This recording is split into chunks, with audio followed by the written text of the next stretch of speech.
Welcome to JavaScript is Coming to Eat You. My name is Tim Broeker, aka Citizen Tim, and I am the co-founder and technical director at Electric Citizen, which is a local Drupal agency here in Minneapolis that works primarily in the public sector with a lot of higher ed, government agencies, nonprofits, and cultural institutions. So the title of this session is obviously a little bit tongue-in-cheek, but the idea here is to sort of explore this idea of how the JavaScript ecosystem has been growing and how it is affecting all of us working in the world of content management systems, whether it's Drupal or WordPress or even things like Squarespace and Wix.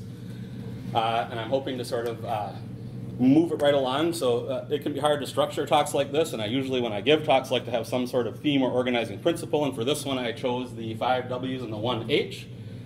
Which, as I learned researching this, dates back to Aristotle as a way of sort of exploring a large, complex issue or a problem with some fundamental questions. And so we're going to sort of run through them, leading through the who, meaning all of us and people in this world of content management systems. What am I talking about when I'm talking about the JavaScript ecosystem? Why is this happening? Where, what kinds of sites? When should me or you or any of us start paying attention to this? And lastly, how? How do I get started? And I'm hoping I can give you tools where you could potentially get started spinning up a JavaScript app during or right after this session. So with that said, let's jump right into the who. So I personally started building on the web way back in 1994 at the very beginning, and I'm calling this 10-year period from the beginning to 2004 the Renaissance, where there was all this energy and people were building things in basic HTML and CSS and early JavaScript, and then things like CGI scripts and ASP Classic and PHP started arriving, and people, including myself, started building custom CMSs to pull all this stuff together. And it was a very sort of exciting 10-year period that sort of kicked off the world of web development. Then we moved into what I am referring to as the Industrial Revolution, where people like us sort of got together and started standardizing on tools like Drupal and WordPress, typically on top of the JAMstack, and we started seeing the rise of all these commercial content management systems, and we saw the invention of jQuery and Ajax. If anyone remembers 2004, that was the year that Gmail first came out, and if you were around back then and working on the web, your mind was kind of blown, because suddenly here was this application running in your web browser. And that was a long 10-year period that was very good to a lot of us. But then starting in 2014, and I peg it to that date because within about 6 months of that is when Facebook either released or open sourced React, and when Google open sourced or released Angular. That was right around the time when everyone started talking about decoupled Drupal, headless Drupal, and if you went to Drupal camps like this or Drupal cons, you saw session after session after session about decoupled this, decoupled that. We started to see things like API and the rise of Node.js, which I'll be talking about later. It's a framework that sort of runs all of this stuff. The mean stack, which was a early competition to the JAMstack, using the Mongo database and Express and Angular and Node, leading into terms like JAMstack and serverless, which we'll talk a little bit about today. So that started about 5 years ago, according to me. But most of us, including very much myself, are still living in 2014. How many of you have launched a production website that could be considered decoupled Drupal or decoupled anything? 1, 2, 3. So there's a couple of you. I myself started playing with a lot of these tools in 2014 and have been following along and going to all these sessions at Drupal cons and camps. And just in the past year, for I'd say a large part of the last year, I've been sort of devoting pretty much 100% of my intellectual energy to this world. And our company is now launching our first fully decoupled Drupal site. We have a few other what are called progressively decoupled sites, but it's been this sort of 5-year journey for me, and I am still also living in 2014, and frankly, as a lot of you know, it's not a bad place to be. This is a grid of some of the larger brands in the world that Drupal and WordPress are powering. This is a matrix on where a lot of these systems fit in terms of high traffic sites, many sites. You can see WordPress and Drupal over there. And up here is the June 19,000 usage statistics showing that WordPress is currently powering 34% of the entire web, and when you start adding up those other numbers, I think it's about 65% now of the entire web is powered by a content management system of one form or another.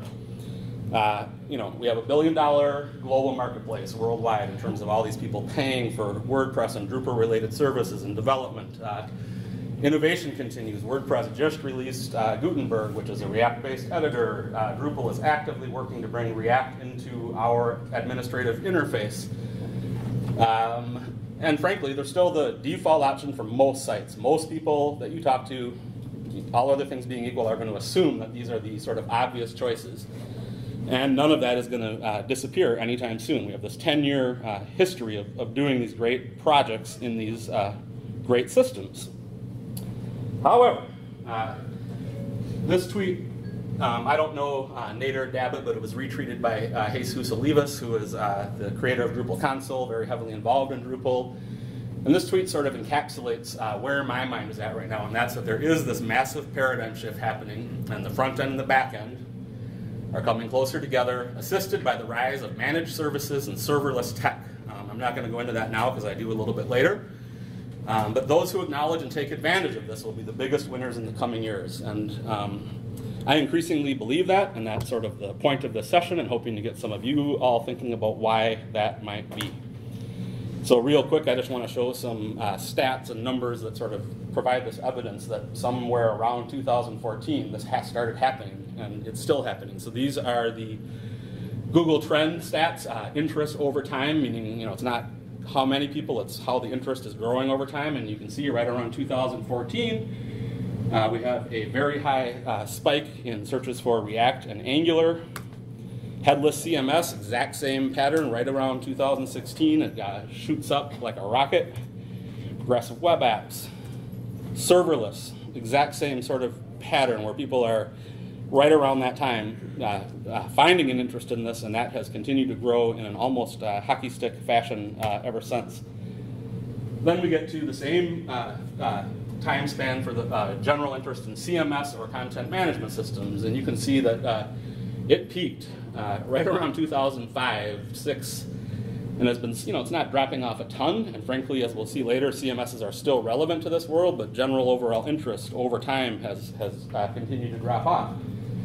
And then this is Drupal and WordPress.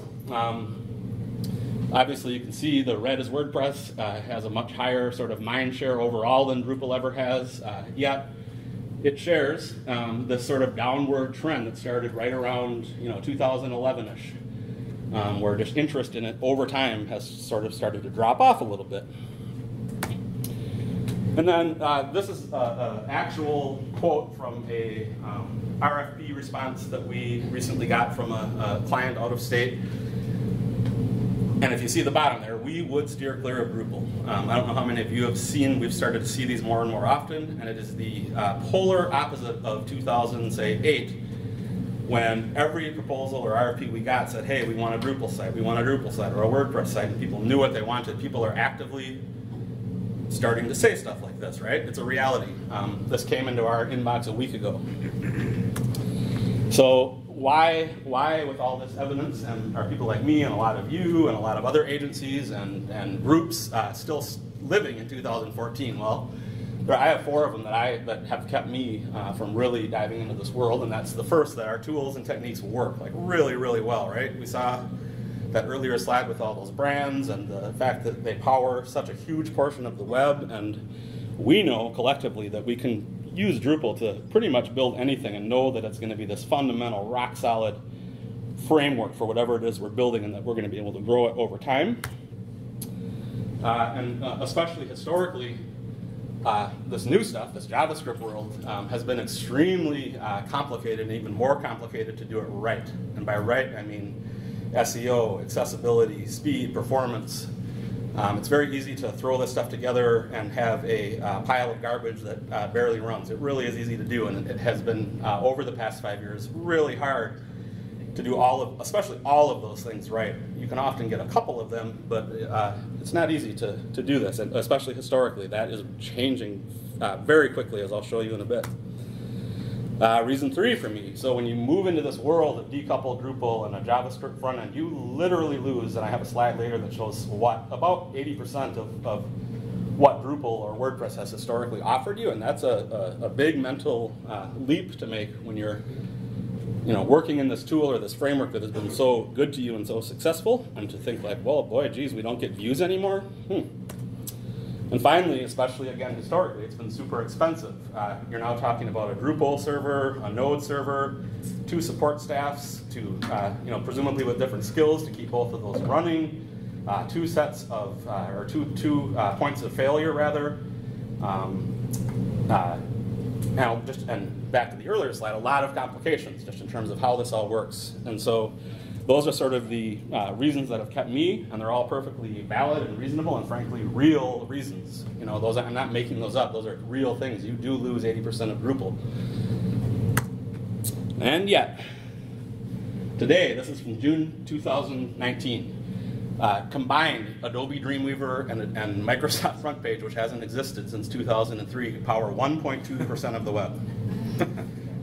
Which frankly is, to me, I was shocked. Adobe Dreamweaver is a living, valid project. You can go get a license for it today and build a site in Macromedia Dreamweaver. That shocked me.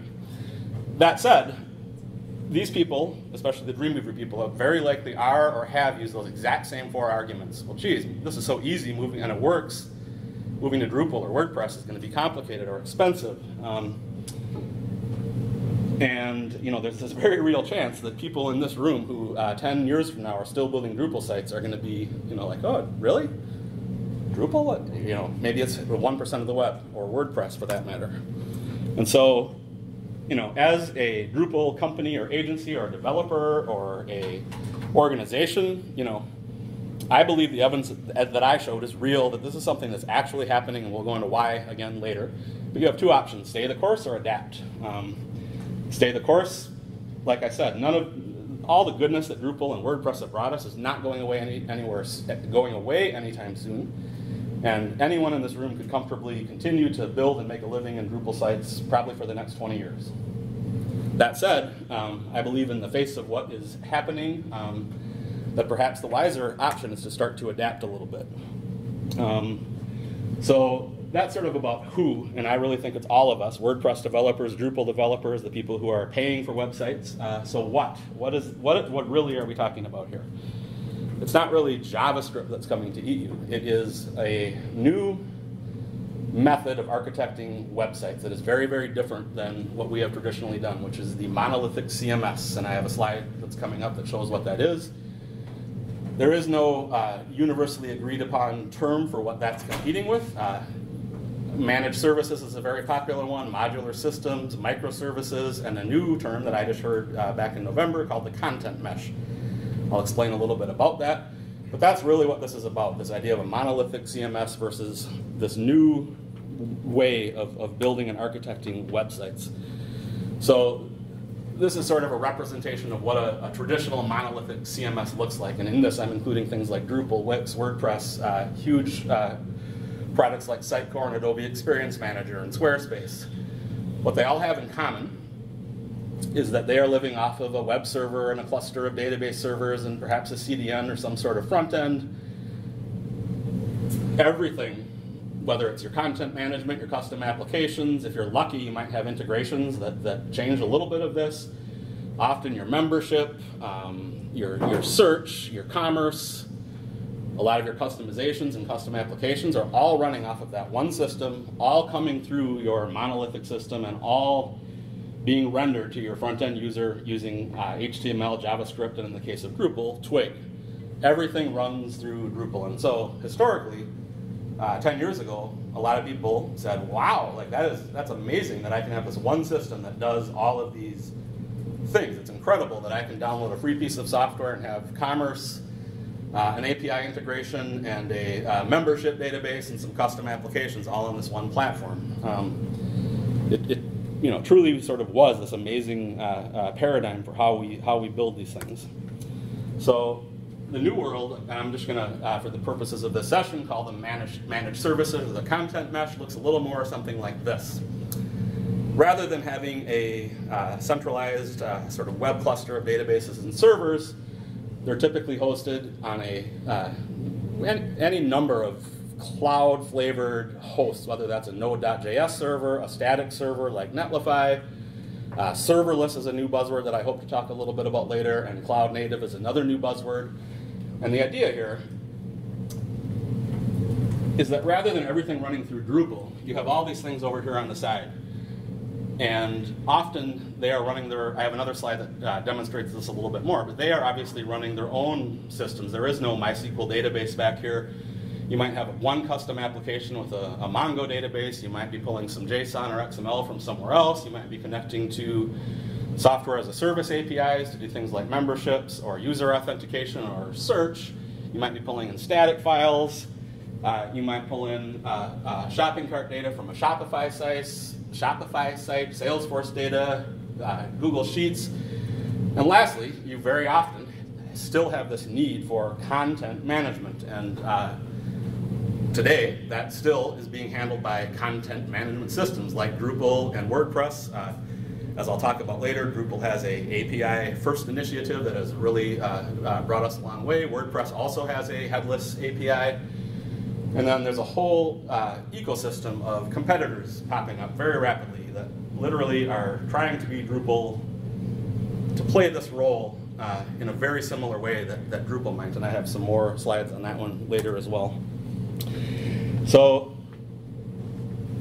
this is a little bit of a complex slide, but it was my attempt at, I only have 45 minutes, I could give a whole session just on this slide. But for the purposes of you guys, I just wanted to, so this is sort of how I conceptually see this world and how these applications are actually built. Obviously, they're all run by JavaScript, and if you've seen the words TypeScript or ECMA script, those are all, I won't go into it, but flavors of JavaScript or specs for JavaScript. All of this stuff in this big circle, and this node server here, runs on JavaScript, whether it's your backend server. NPM stands for Node Package Manager. It's the tool similar to Composer that people use to bring in JavaScript packages. So that's sort of where it starts, and that's why this session is called JavaScript is coming to EU and not Python is coming to EU. It's really this JavaScript ecosystem that has been driving all of this. It often, but not always, starts with a Node.js server. Node.js is I'd call it a framework basically, a runtime kind of, that can do a lot of things. It can work as a web server, a desktop application, on your command line. It's sort of a overall framework that helps pull all this stuff together. Typically on top of that, you have any number of what I will call buzzwords that are also JavaScript frameworks that run on top of Node.js to do things like routing or server-side rendering, or Webpack helps you sort of package JavaScript configuration files together. Babel helps different JavaScript libraries talk in the same language. You can ignore all those for right now. That's the layer earlier when I said this has been historically complicated.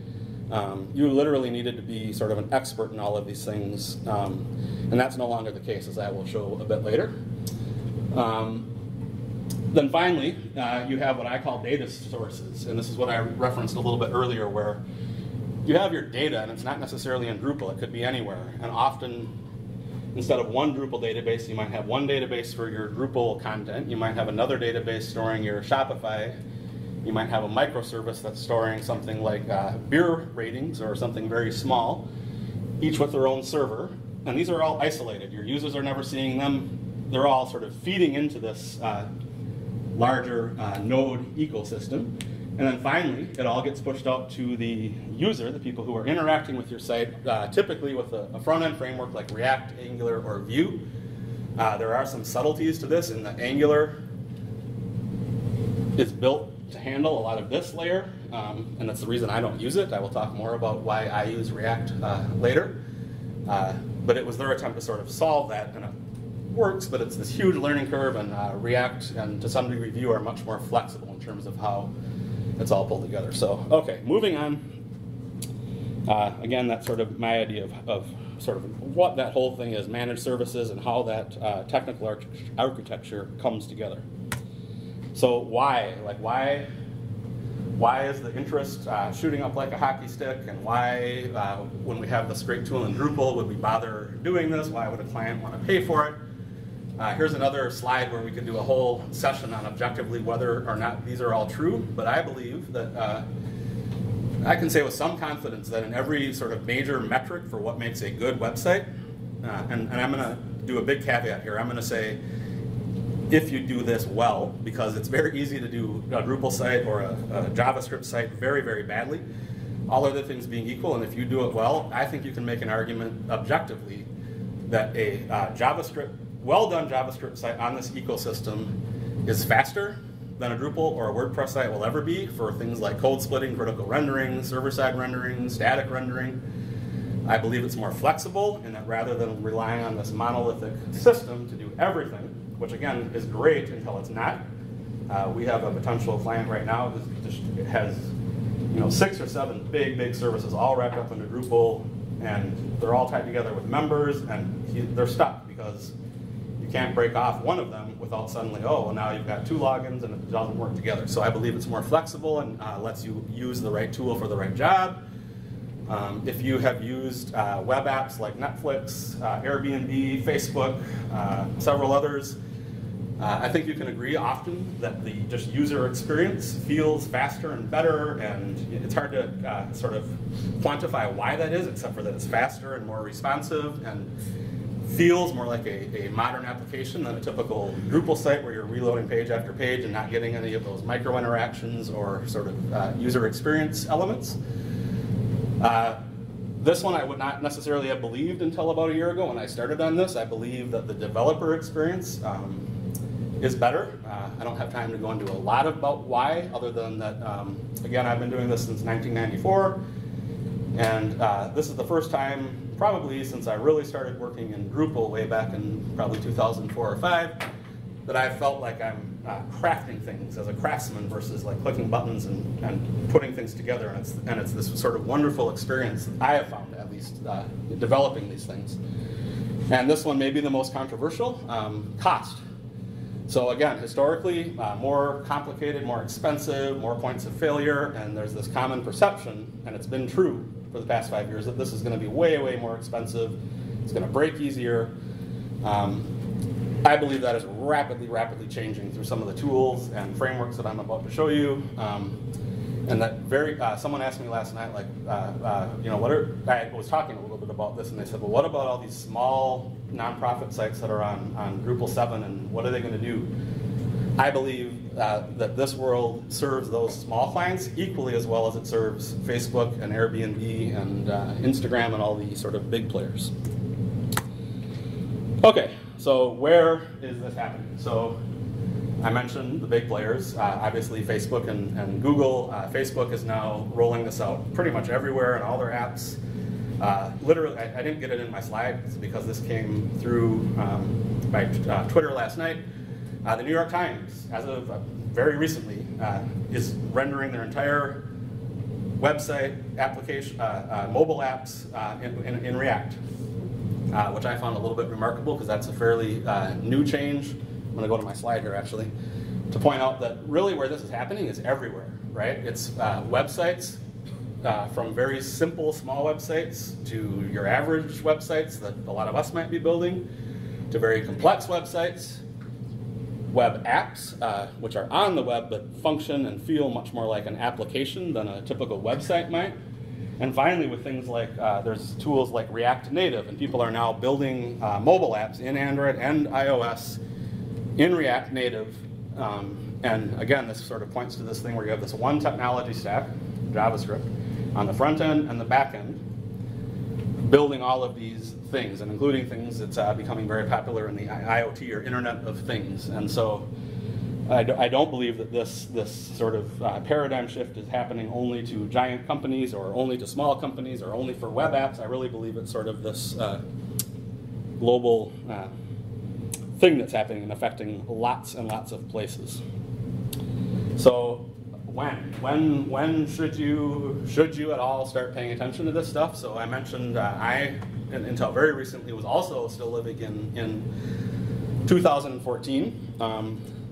This is a tweet from Kyle Matthews, who is the founder of a project called Gatsby that I'm going to talk about in a few minutes.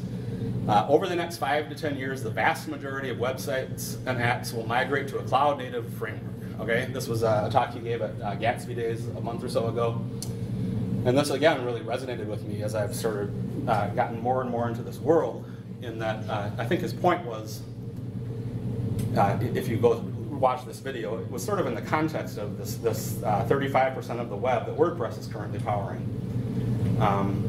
And that if you go look at those sites, the vast majority of them would be better served on this type of framework that I've been talking about. And so my answer as to when looks something like this. This is a sort of rethink of that slide I showed earlier, where here we are today. We've had this 5-year start, the early days, I'll call it, of this technological revolution where things like React started appearing and decoupled Drupal. You know, starting today, using some of the things, I still have about 15 minutes left to go through the how part, which is great. I believe, you know, pretty much, you know, today we're in this period where this stuff is going to, those hockey sticks are going to keep going up, and we're going to see better approaches like a system such as Gatsby. I don't know if any of you had a chance to go to Joe's session this morning. Better tooling and infrastructure, things like hosting and DevOps and how this is all coming together. It's all really, really growing rapidly and very quickly, eliminating virtually all of those reasons I gave, like, hey, why aren't we doing this? And doing that quite quickly. And then if you look at the next 10-year slot, so I just, you know, sort of like the actual technological revolution, or what people call the second industrial revolution. It's not like it just ended, or that the first industrial revolution ended. It was things like, oh, we have better ways to make steel, and oh, electricity, and telegraphs and phones. And it led to sort of, the second industrial revolution, and I believe that is what's going to happen, where we're just, this ecosystem and the tools surrounding it are just going to continue to improve and get better.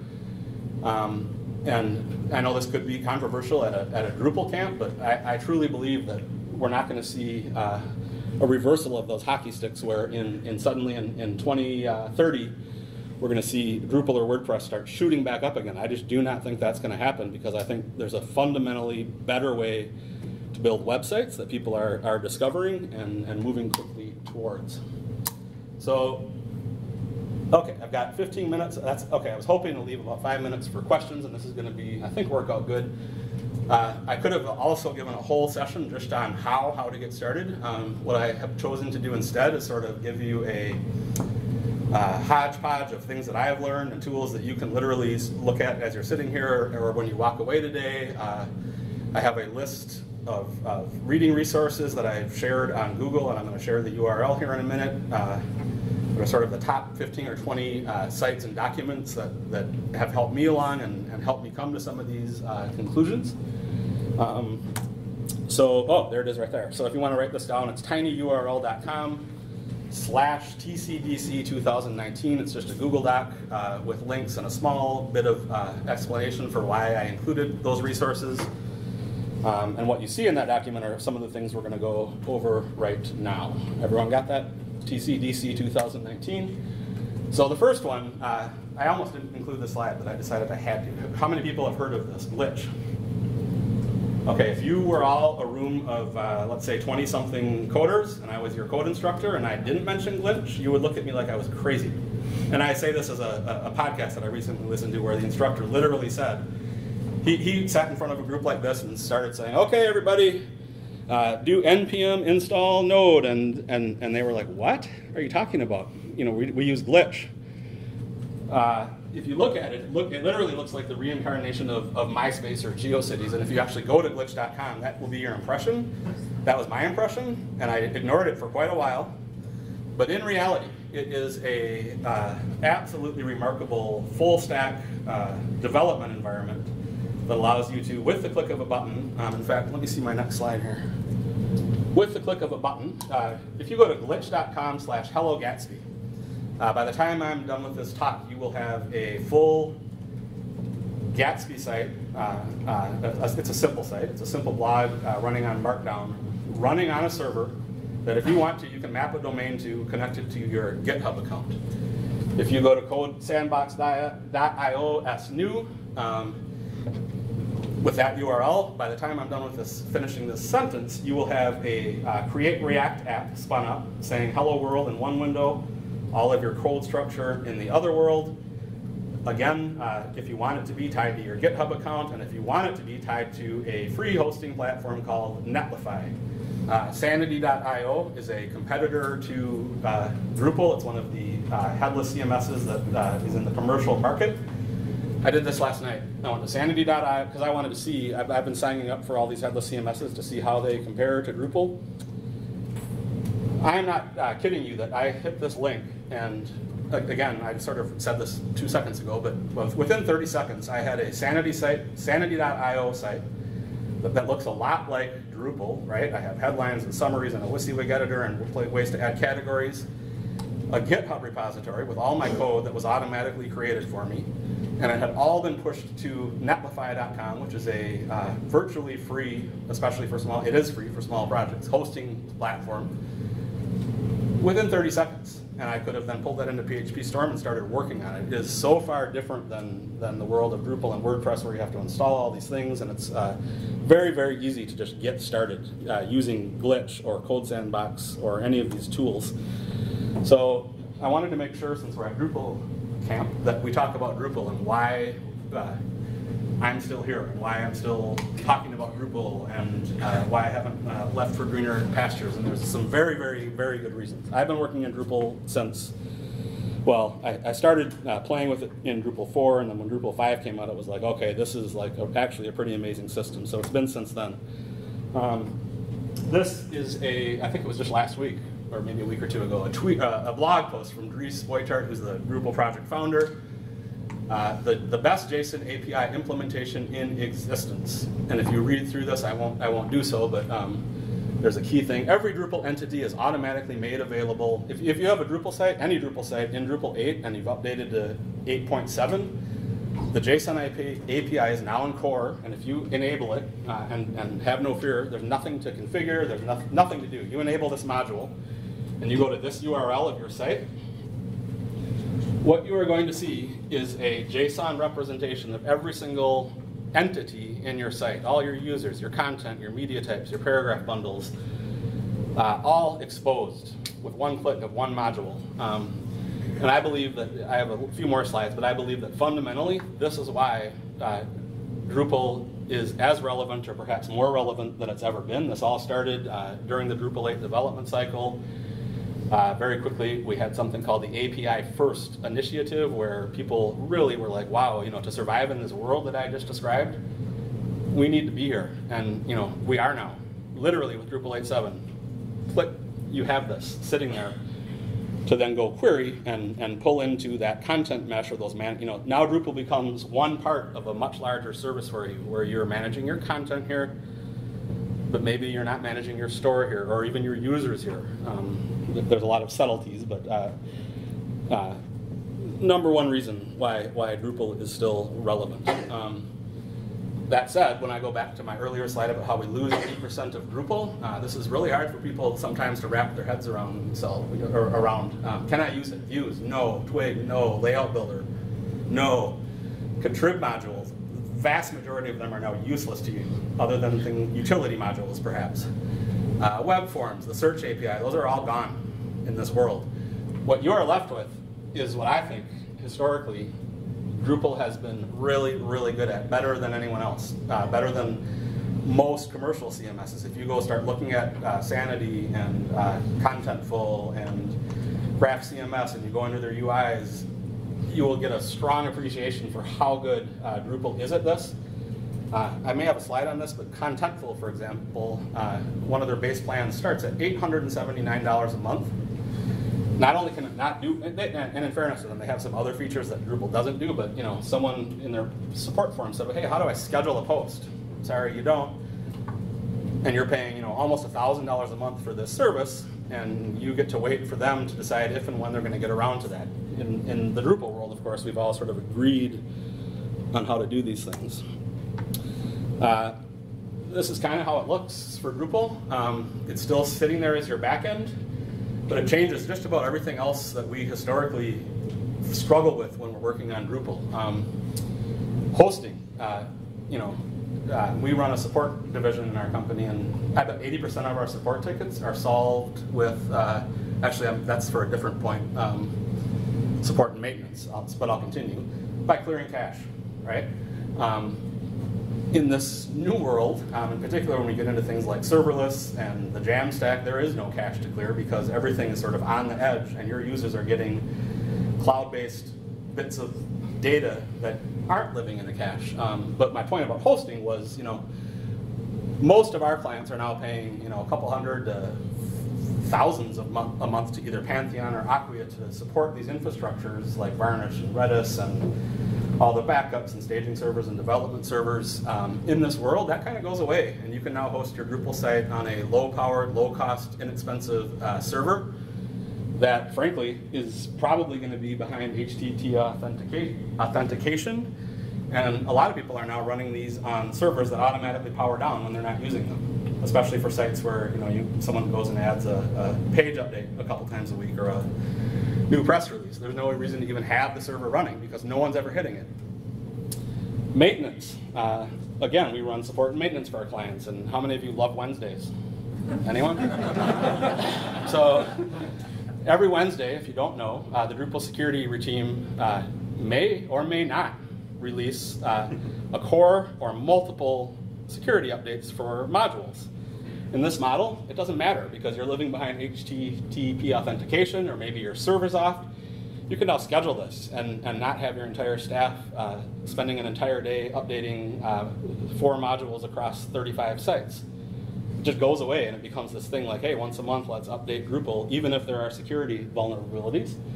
And in this one, we don't know the answer yet, too, but I believe that support is going to be dramatically different. It's not going to go away. And by the way, I don't see any of this that I've talked about as a panacea or this thing that is going to magically make our lives easier. There are going to be different problems and different support requests, but they're no longer going to be, hey, this is broken, and I'm going to have to say, did you clear the cache? Or clear the cache and have it be fixed. Or I'm not going to have a fire drill doing one of these modules suddenly lead to a support ticket saying, hey, something broke, and it will be because, oh, well, this module conflicted with that module. All those problems, I believe, will sort of go away. And we'll have different support problems, but so, okay, this is the one I mentioned earlier. I should have put this a few slides earlier, but this is contentful. A very simple site, obviously, is fine, but when you start getting into things like more than I guess 48 content, I don't know the specifics, but we're talking, big dollars here just for this one piece of the puzzle that Drupal gives us for free and better. And frankly, with more potential in that here, you're sort of tying your hopes to the fact that one of these companies, and there are multiple, there's a grid out there, I think, where there's 8 considered market leaders, and below that, about 35 competitors who are all in this world right now trying to build something better than Drupal to do the one thing that I just talked about, which is managing your content really, really well. Okay, so that's the end of Drupal, and by the way, I'll be, sorry, I can't see that. Okay, I still have 5 minutes. I'll be around tomorrow for people that want to talk more about Drupal specifically and how it works in this world, but the rest of these slides, I'm hoping to save you some time. If you haven't done this yet, or you don't have a team of Angular developers and you're trying to figure out how do we even get started, just stop thinking about it and use React. End of story. Done. Seriously.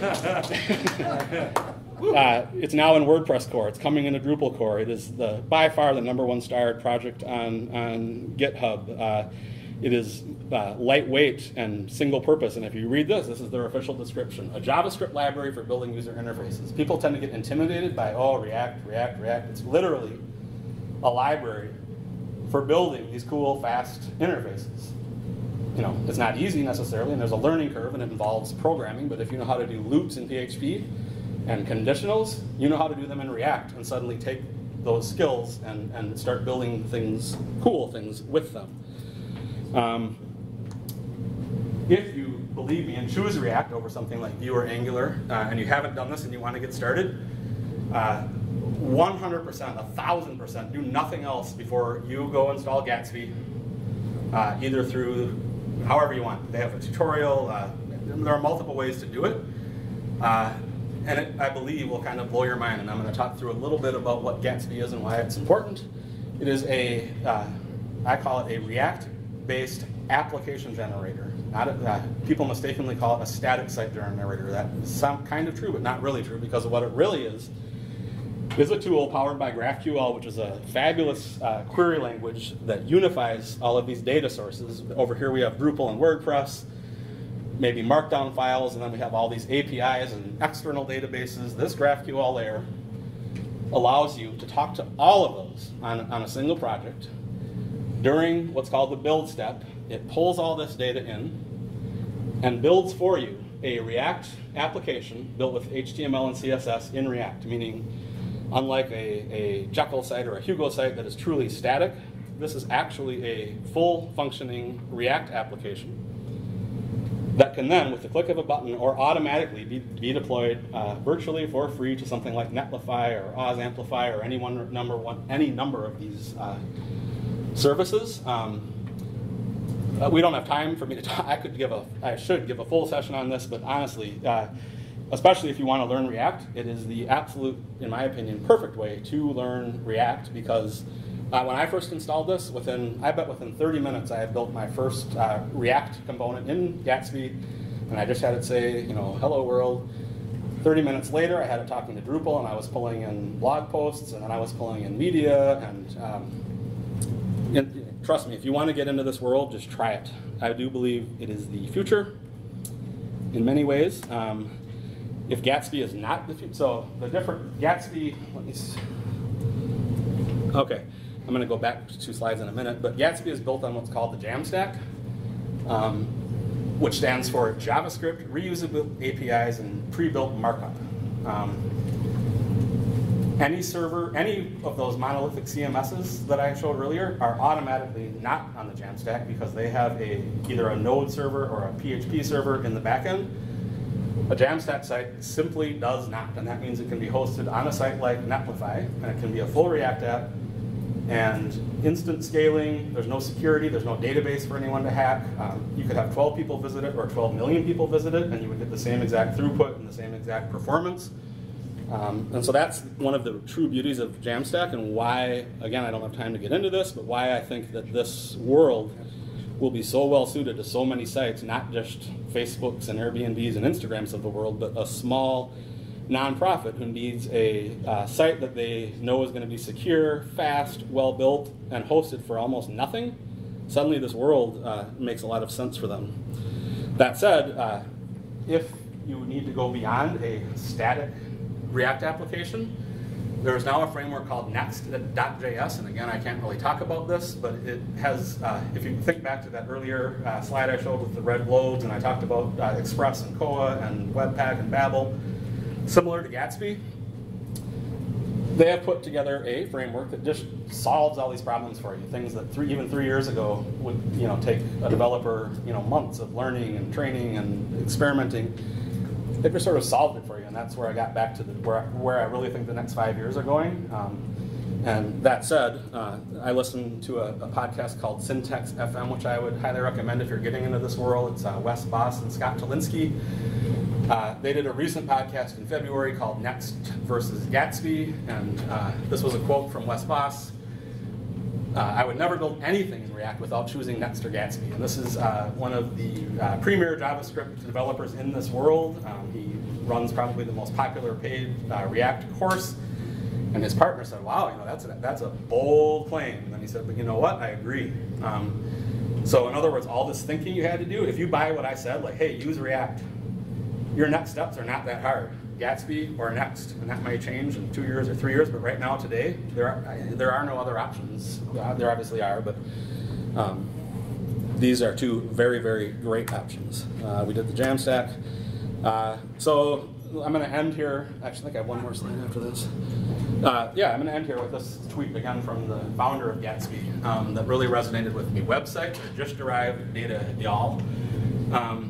When you see like that slide I put up with all these technologies working together, and you think, geez, I know Drupal so well, and it may be slower and it may be more expensive. It can be intimidating to try to even get into this world, but it's this mindset like, hey, you know what? Like really, when you think about what a website is or a web application, it is data coming from somewhere. It could be Drupal, it could be a spreadsheet, it could be multiple things.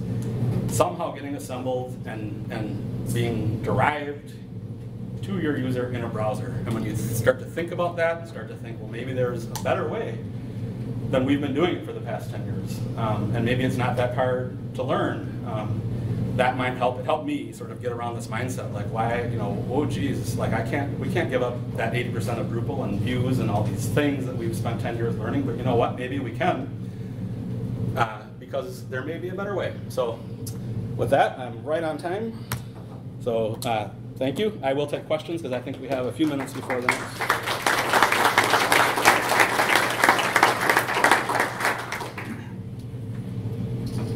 Any questions until we get invaded? Yep. I was just going to throw out something here about the JSON API. Are you familiar with that here? Yes. Question? He said, he's talking about the JSON API. I'm wondering if I'm familiar with Zapier, which is a integration tool that allows, it's a middle tool that allows different systems to send data back. Which a couple weeks ago launched a Drupal integration that leverages the JSON API. Okay. So they connect like 1,500 different services. And so just the point being, like, I mean, it can be a content repository to feed out to these, but with tools like this coming online and leveraging things like that, it can also be a content warehouse pulling in from a bunch of them. Yeah, absolutely, absolutely. Yeah, I mean, it's obviously in 45 minutes I had to cut out, I had to be, I had to cut out some of the subtleties, I guess is what I'm trying to say. But yes, it truly is an amazing achievement and something that this whole community should be proud of. There was a long time when I thought, like, oh, it's configuration management or media or layout builder, but it's really JSON API that I think is what's gonna keep Drupal relevant over the next 10 years.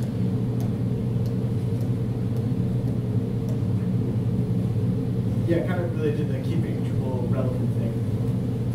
Yeah, it's helpful to kind of see your breakdown of how you think the advantage that Drupal still has. Right. But given that you made some timelines way into the future, right? How long do you see yourself riding the Drupal train? Do you see yourself? Honestly, I hope that in 2034 we're still using Drupal as that content source, right? For the reasons I gave. There are somewhere near 50 competitors right now, charging anywhere from a couple hundred to almost 1,000 or more a month, all trying to build what Drupal has spent the past 20 years building collectively. I don't think that's going to stop, and I do believe that Drupal will continue to serve. There's another Dries post that says API first, comma, not only, right? Drupal's going to continue, at least for the foreseeable future, to be able to serve as both, right? You can still, and we still will, and you still will, be building Drupal sites, I'm quite certain. But we may be building more and more sites that are not these monolithic Drupal sites, and the beauty is that for at least the foreseeable future, we'll be able to do both. Yeah. Given some of your opinions, I'm a little surprised that that's your perspective, but I hope you're right. Yep. I'm curious in a little bit similar lines. In our site, it pulls in data, it sends out data. So, yeah. I created a React server that basically pulls in a data warehouse. Okay. I send out as well our Node.js, and I send out to a React site to run the monitors on campus, and then I integrate. Yeah, so I have this. It's very messy on whether Drupal is the input or the output, and I'm curious on your sense of where that Drupal will be this back. But in some situations, we have other systems that just don't do the front end as well. They get FTP file uploads from Unicode data from the 1980s, and so Drupal is serving as their front end in that side. In that sense, well, because you have to, right? Because we have to. Right. I'm wondering, do you foresee in the future that an API first world is going to exist in a way that's going to allow the more systematic world to do, or is it always? No. So if I get your question right, and I think I do, I'll use a sort of an example that I've been playing with, right? So I have just a test site where I'm running Drupal for a bunch of stuff, but then in my head I'm like, okay, let's say I'm not in marketing and I'm not in communications, but maybe I'm an IT guy and I need to keep this list of links with a short description and a link for everyone else, right? I don't ever want to log into Drupal. I don't want to know about Drupal. I don't want workflow. I just want to maintain this list of links. So, okay, I went and created a Google spreadsheet and added these links.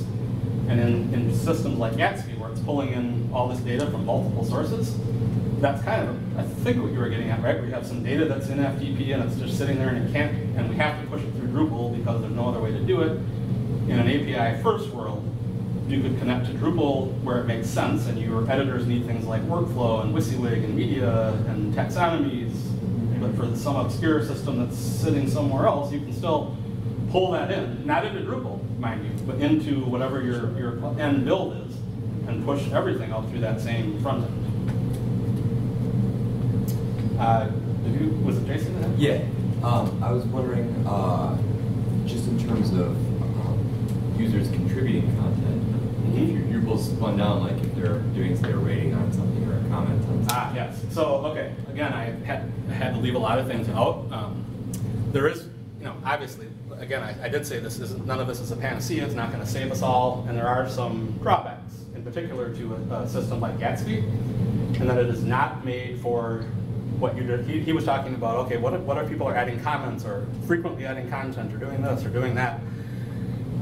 I have a two-part answer to that question. If what it really is, a couple times a day or a week maybe, and it's not comments, it's like, hey, there's someone who's adding a couple events and a couple news releases a week, or a new informational page, I say, who cares, right? It might not be instant, but once that build process starts, which takes, it grows as your site grows, but I have sites that are now building in less than 30 seconds, and if I'm a content editor, if I really care that much about that 30 seconds for an event, I probably have some problems, or I need something. I need something other than the system I'm describing, and that's where and why I showed that slide about next.js, which does server-side rendering, which means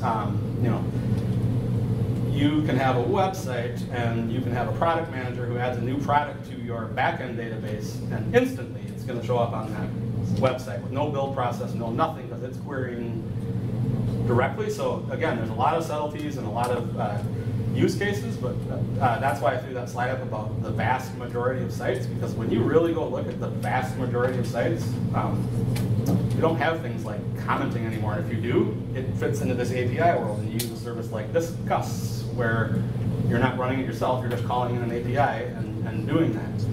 And there are very few sites, and part of this, I think, is historically due to the mindset of editors. People have gotten used to, like, hey, I can add a news item and refresh my page, and there it is, right? And that kind of goes away, although we're going to run out of time here, but Gatsby's building a Gatsby preview system that's going to be a paid service, and there's live demos you can Google.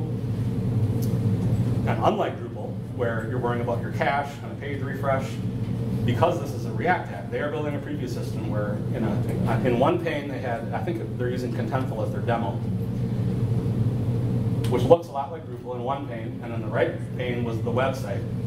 And someone was typing a title in the left-hand pane, and almost in real time, in the right-hand pane, a very complex design with what we call paragraphs and layouts, was updating literally in real time as the user was typing. That's not here today, but well, no, that's not true. The Gatsby preview, you can sign up for beta right now. It just doesn't work in Drupal, but there's a Drupal working group led by several prominent Drupal firms. They now have a working demo that will be rolled out soon also. So even things like that are rapidly changing, and that's where I get this second 5 years. Like, I feel like these past 5 years have really been building up to this explosion with things like Gatsby and Next that are taking these things that were really, really, really hard to do and suddenly making them almost not a commodity, but like a reasonable path forward to start doing some of this stuff. All right, we should probably clear out, I suppose, because I think there's another session in 5 minutes. So, all right, thank you again.